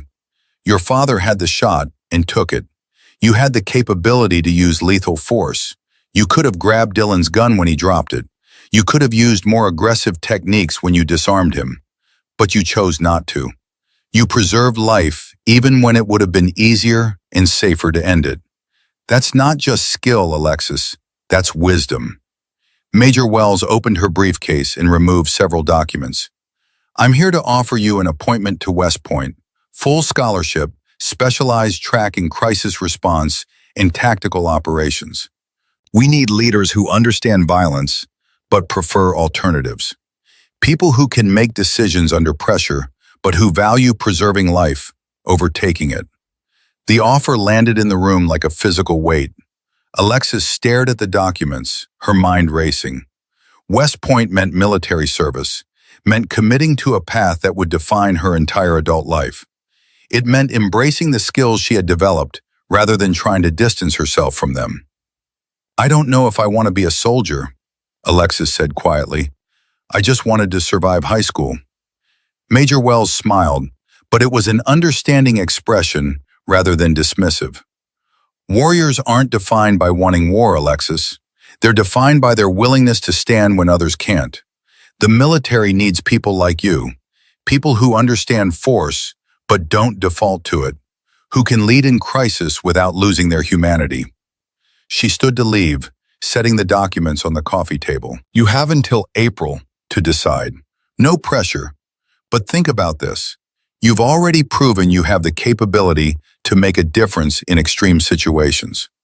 The question is whether you want training and resources that would let you do it again, better, with backup and support instead of improvising alone. After Major Wells left, Alexis sat with her father in silence for a long time. Finally, Barrett spoke with careful consideration. I never wanted this for you. I wanted you to go to college, study something safe, live a normal life far away from violence and tactical decisions. But you've already walked through that door, Lexi. The question isn't whether you're capable. You've proven that beyond any doubt. The question is what you want to do with that capability. Over the following months, Alexis lived in the strange, liminal space of someone caught between two versions of themselves. She maintained her perfect grades, attended her classes, moved through the rhythms of senior year. But everything felt different now, colored by the knowledge that she had crossed a line that most people never approached. Jake Morrison became an unexpected friend, the shared trauma of the lockdown and cafeteria incident, creating a bond that transcended their previous roles as strangers who occasionally occupied the same spaces. He told her that she had saved his life twice, once during the first lockdown when her calm had prevented his anxiety attack from spiraling into something worse, and again in the cafeteria when she had drawn Dylan's attention away from the group Jake had been hiding with. I don't know how to thank someone for that, Jake said during lunch one day. How do you thank someone for giving you a future you thought was ending? Alexis didn't have an answer. She was still learning to process what she had done, still trying to integrate the person she had been with the person she had become. Eleanor Whitmore continued to be a source of unexpected wisdom. The elderly woman seemed unsurprised by what had happened, as if she had somehow seen the warrior in Alexis all along. My Daniel died at Chosin, Eleanor said one afternoon over tea. Same place where Mr. Holloway earned his ghosts. The cold there was so brutal it could freeze a man's breath in his lungs. But Daniel wrote me letters about the warmth of brotherhood, about men who stood for each other when standing was all that separated life from death. She reached across the table and covered Alexis's hand with her own. You have that same spirit, child, the willingness to stand. It's not about wanting violence. It's about refusing to accept injustice or harm when you have the power to intervene. That's rare. That's precious. Don't waste it trying to be normal when you're clearly meant for something more. In February, Stone took Alexis back to the shooting range for the first time since the incident. She had been avoiding it, afraid that her relationship with firearms might have changed, that the cafeteria would have poisoned the meditative calm she used to find in precision shooting. Stone set up targets at 300 yards and handed her a rifle without comment. Alexis positioned herself, felt the familiar weight of the weapon, controlled her breathing the way she had been taught. When she fired, her grouping was scattered, inconsistent, nothing like the precision she had developed over 3 years of practice. It's okay, Stone said, his gravelly voice holding no judgment. You crossed a line between sport and survival. That changes how you relate to the tools. Take your time. The rifle will wait. They spent the afternoon not shooting, but talking. Stone sharing stories from Korea that he had never told her before. Stories about the weight of taking lives, even when necessary. About the way violence changed you, even when you survived it. About finding purpose in the aftermath of trauma. I spent 40 years trying to forget Chosen, Stone said as the sun set over the range. Trying to pretend that frozen hellscape hadn't marked me permanently. Took me until I was 60 to realize I was asking the wrong question. The question isn't how to forget, it's how to carry the weight with purpose. He turned to face Alexis directly. You've got a gift, kid, but more importantly, you've got a conscience. That combination is rare. Most people with your skills don't have your restraint. Most people with your conscience don't have your capability. You're the bridge between those things, and that makes you dangerous in the best possible way. In March, Alexis made her decision. She accepted the West Point appointment, choosing a path that would transform her from a high school student into something more structured and purposeful. The decision wasn't easy, and it wasn't made lightly. But sitting with her father one evening, reviewing her options, she realized something fundamental about herself. I can't pretend it didn't happen, she told Barrett. I can't go to a normal college and study something disconnected from who I've become. When Dylan walked into that cafeteria, I discovered something about myself. I'm capable of action when others freeze. That capability doesn't go away just because I want a normal life. Barrett nodded slowly, pride and concern warring on his face. West Point will be harder than anything you've experienced. It will push you physically, mentally, emotionally. They'll try to break you down and rebuild you as an officer. Are you ready for that? Alexis thought about the past 4 months, about the nightmares and the stares, and the weight of being known for the worst day of her life. She thought about Dylan's letter, about the lives that continued because of choices she had made, about the responsibility that came with capability. I don't know if I'm ready, she admitted, but I know I want to be the person who stands when others can't. And I want to do it right, with training and support and backup, not improvising alone in a high school cafeteria, hoping I don't get someone killed. The spring brought an unexpected warmth that seemed to mirror changes happening inside their apartment. Barrett had continued with his therapy, pushing through the difficult work of processing trauma and finding new purpose. The VA had connected him with other wounded veterans, and he had begun facilitating support groups, sharing the hard-won wisdom of someone who had walked through darkness and found his way back. One Saturday morning in April, Barrett announced that he wanted to go to Stone's range. It was the first time he had expressed interest in handling firearms since his injury 3 years ago. Alexis and Stone helped him into Stone's truck, secured his wheelchair in the back, and drove out to the range in comfortable silence. Stone set up a shooting position modified for someone in a wheelchair, adjusting the bench and providing support so Barrett could shoot from a stable prone position. The rifle was Barrett's old M24, the same weapon Alexis had learned to shoot with, the same weapon she had cleaned with such reverence years ago. Barrett positioned himself with the careful precision of someone relearning a skill that had once been instinctive. His hands shook slightly as he chambered around, and Alexis could see the effort it took for him to control his breathing. Stone spotted for him, calling out wind and distance, falling back into the rhythm they must have shared decades ago in different circumstances. The shot cracked across the range, and the three of them turned to the spotting scope to see the result. Perfect center mass at 300 yards. Barrett sat back from the rifle, and Alexis saw tears tracking down his face. I thought I'd lost this, he said, his voice breaking. I thought the person who could do this was gone forever. You didn't lose it, Stone said gruffly. You just misplaced it for a while. Happens to all of us. Alexis moved to her father's side and put her hand on his shoulder. We're both back, Dad. Different than we were, carrying things we didn't carry before. But we're here, and we're functional, and we're going to be okay. Barrett reached up and covered her hand with his own. You saved me, Lexi.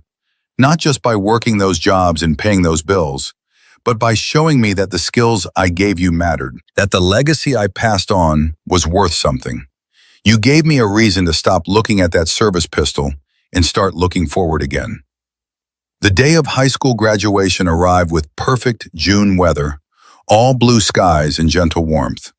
Alexis walked across the stage to receive her diploma, and the gymnasium erupted in applause that seemed disproportionate to the simple act of completing high school.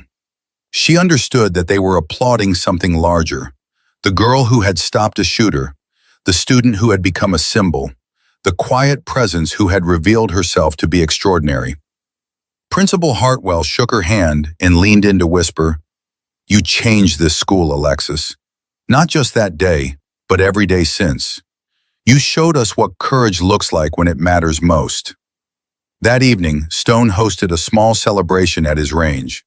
It was just the four of them, Alexis, Barrett, Stone, and Eleanor, who had become an unexpected fixture in their lives. They sat outside as the sun set, sharing stories and comfortable silences in equal measure. Stone raised his glass of whiskey in a toast. "Two warriors," he said, "the ones who stand when others can't, the ones who carry weight so others don't have to, the ones who choose courage over comfort." They drank, and in that moment, Alexis felt the pieces of her fractured identity beginning to settle into something more integrated. She was the quiet girl who had learned to shoot. She was the daughter of a decorated sniper. She was the student who had stopped a school shooting. She was all of these things simultaneously, and maybe that was okay. 3 months later, Alexis stood in formation at West Point Preparatory Program Orientation. The instructor, a stern-faced captain with a chest full of ribbons, asked the question that every new cadet faced on their first day. "Why are you here?" Cadets around her offered standard answers about service, duty, patriotism. When the instructor's gaze fell on Alexis, she stood and spoke with a clarity that came from hard-won self-knowledge. "My father taught me that courage isn't the absence of fear. It's acting despite fear when others can't. On December 4th, I learned that lesson in a high school cafeteria. Now I want to learn how to teach it, how to lead with it, and how to protect with it. I want to be the person who stands between threats and innocence, but I want to do it right, with training and wisdom, and the understanding that every decision carries weight." The instructor studied her for a long moment, then nodded with what might have been approval. "Cadet Ashford, I've read your file. I know what you did. But here, you're just another plebe who needs to learn what it means to lead. Are you ready for that?" "Yes, sir," Alexis said with certainty that surprised even herself. The years that followed were harder than anything Alexis had experienced. West Point broke her down and rebuilt her, tested her limits and expanded them, demanded more than she thought she had to give, and then demanded more still. But through it all, she held on to the lesson from that December day in the cafeteria. That capability combined with restraint, skill tempered with wisdom, made the difference between destruction and protection. She specialized in crisis negotiation and tactical operations, developing expertise in de-escalation and non-lethal force options. Her instructors noted her unusual approach to tactical problems, the way she always looked for alternatives to lethal solutions, even while maintaining the capability to use them if necessary. In her junior year, she presented a thesis on protective intervention tactics that challenged conventional military doctrine. Her argument was simple but revolutionary. The measure of a warrior's skill wasn't how many threats they eliminated, but how many threats they resolved without elimination. True mastery, she argued, came from having the capability for violence, but the wisdom to seek alternatives. The thesis was controversial, praised by some instructors and dismissed by others. But it earned Alexis a reputation as an innovative thinker, someone who understood violence intimately but refused to accept it as the only solution. 5 years after graduating from West Point, Alexis stood in front of a classroom at the FBI Hostage Rescue Team training facility. She wore the uniform of a crisis negotiation unit instructor, and before her sat 20 new recruits, their faces showing the same mixture of eagerness and uncertainty she remembered from her own training. "Anyone can learn to shoot," Alexis said, beginning the lecture that had become her signature. "The mechanics are straightforward. Point the weapon, control your breathing, squeeze the trigger. With practice, you can develop precision that borders on art." She paused, letting her gaze move across the room. But protectors don't just know how to shoot. Protectors know when not to shoot. They understand that the bullet you don't fire might save more lives than the one you do. They recognize that violence, even justified violence, carries costs that extend far beyond the immediate situation. A recruit raised her hand.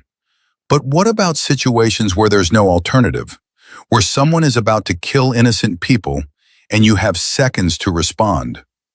Alexis nodded, acknowledging the question. "Those situations exist. I've been in one.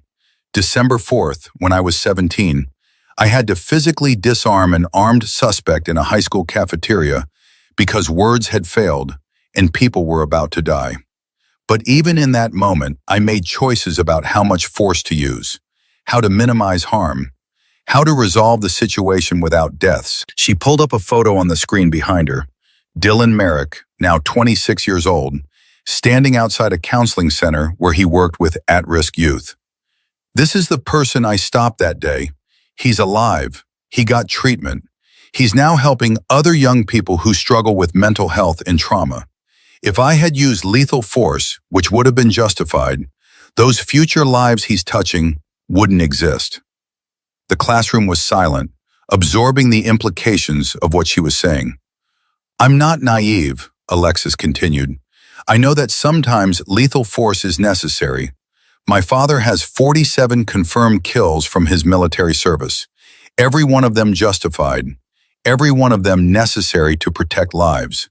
But I also know that the weight of taking life, even when necessary, is something you carry forever. So we train you to have options, to be capable of violence, but to prefer alternatives, to be the person who stands between threats and innocence, but who understands that protection sometimes means saving everyone, including the threat." After the class, Alexis received a call that brought her immediately back to reality. Active situation in Colorado, armed suspect in a school, 200 hostages, negotiation failing. The HRT was mobilizing, and they needed her expertise. She gathered her gear with practiced efficiency, her hands moving through the familiar rituals of preparation. Among her equipment was a carefully maintained rifle, her father's old M24 that he had given her when she graduated from West Point. It was more than just a weapon. It was a symbol of legacy, of skills passed from father to daughter, of the responsibility that came with capability. Barrett called as she was loading her gear. "Be safe, sweetheart," he said, his voice carrying the same concern it had held since that December day 5 years ago. "Always, Dad," Alexis replied, "just like you taught me." The situation in Colorado was resolved without casualties. Alexis's negotiation skills created enough rapport with the suspect to establish trust, and when the moment came for tactical intervention, her shot was precisely calculated, a disabling hit to the suspect's shoulder that neutralized the threat without taking life. All 200 hostages walked out safely. The suspect received medical treatment and psychiatric care. It was Alexis's 52nd successful hostage resolution. 52 situations where violence had been possible, but alternatives had prevailed. 52 times when her training, her wisdom, and her commitment to preserving life had made the difference. The quiet girl from Jefferson High School was gone, replaced by someone confident and capable and willing to be seen. But the core of who Alexis Ashford was remained unchanged.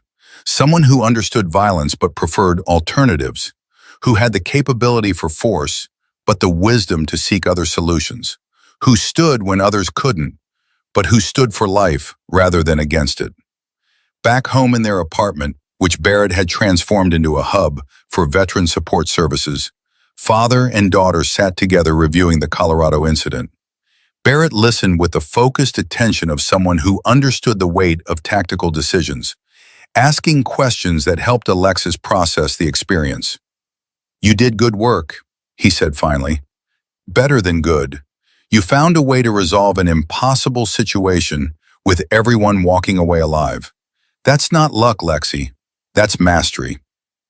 Alexis looked at her father, seeing the pride in his eyes that had been absent for so many years. He had regained some mobility through intensive physical therapy, could stand with assistance for short periods, had rebuilt his life around purpose and service. The broken man she had found staring at his Purple Heart was gone, replaced by someone who had learned to carry his weight with dignity. "I couldn't have done it without you," Alexis said. "Everything you taught me, every lesson, every training session, it all mattered.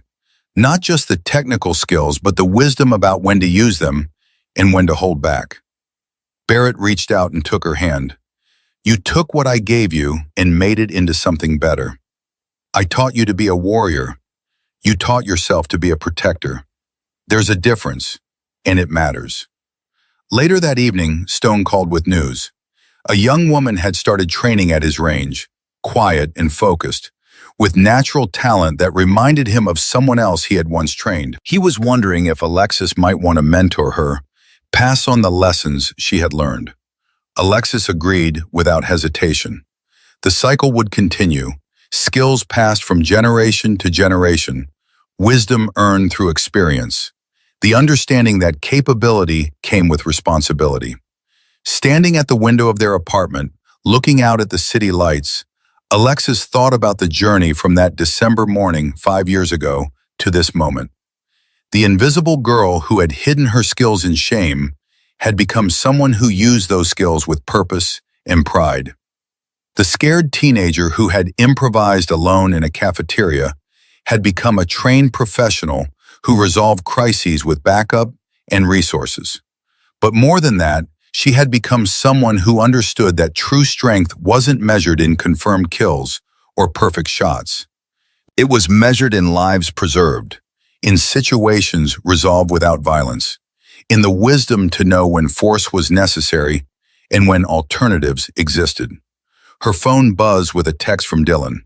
He checked in periodically, sharing updates about his work, expressing gratitude that never seemed to diminish despite the years. Tonight's message was simple. "Helped a kid today who reminded me of myself at that age. Got him connected with the right people. He's going to be okay. Thanks for showing me that being seen doesn't require violence, that mattering doesn't require destruction." Alexis typed a response, then paused and deleted it. Some things didn't need words. Some connections existed in the space between what was said and what was understood. Instead, she looked at the photograph on the shelf beside her, the picture from her West Point graduation, with Barrett standing beside her wheelchair using a walker, both of them in uniform, both of them warriors who had learned to carry their weight with purpose.